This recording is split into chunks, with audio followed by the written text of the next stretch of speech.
What this decision does is to further delay former President Trump's federal election subversion case on charges that he conspired to overturn the 2020 election result, actions that culminated in the attack on Congress on January 6, 2021. The case will now return to the trial court, which must first determine which actions are deemed official acts and which were done in his private capacity as a candidate for re-election. The ruling marks the first time that the Supreme Court has declared that former presidents may be shielded from criminal charges in any instance, and strikes at the heart of the argument that no one is above the law.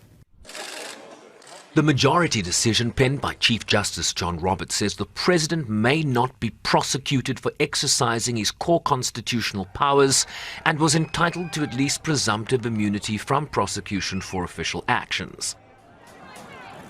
But Roberts further contended that presidents enjoyed no immunity for their unofficial acts and that not everything the president did was official, adding that presidents were not above the law.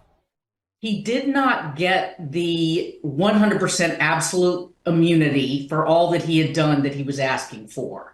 But by and large, I would say this is a good day for President Trump. At the very least, he's going to get a delay in the beginning of any criminal trial that will take place.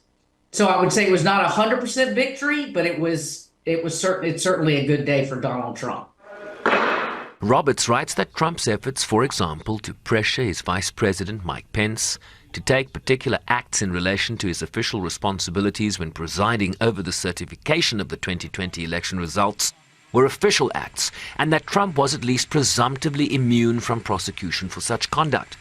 Similarly, the court's conservative majority decides that Trump's efforts to pressure certain actions by the Justice Department in relation to his invented claims of election fraud were within the remit of official duties and therefore immune from prosecution.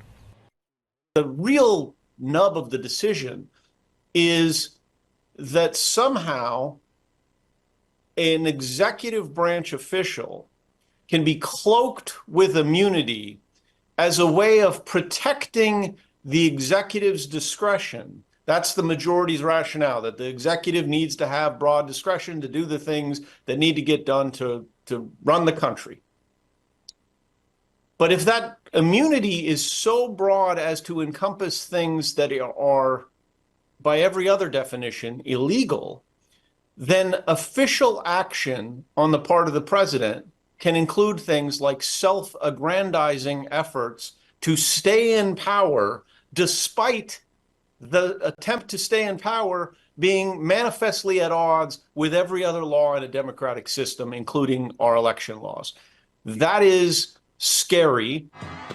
While the substance of the subversion case is now unlikely to be heard before November's election.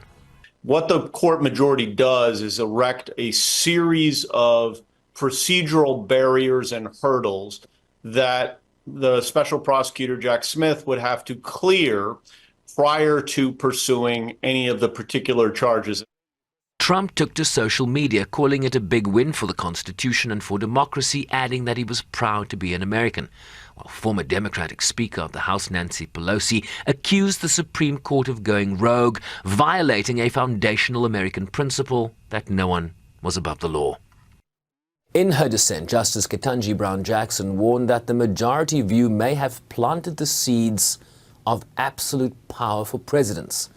While in a separate dissent, Justice Sonia Sotomayor wrote that never in the history of the Republic has a president had reason to believe that they would be immune from criminal prosecution, and that moving forward all presidents would be cloaked in such immunity, further warning that the criminal law that everyone else must abide by would no longer provide a backstop. In their dissent, the three liberal justices said they feared for America's democracy. Sherwin Bryce-Pease, SABC News, New York.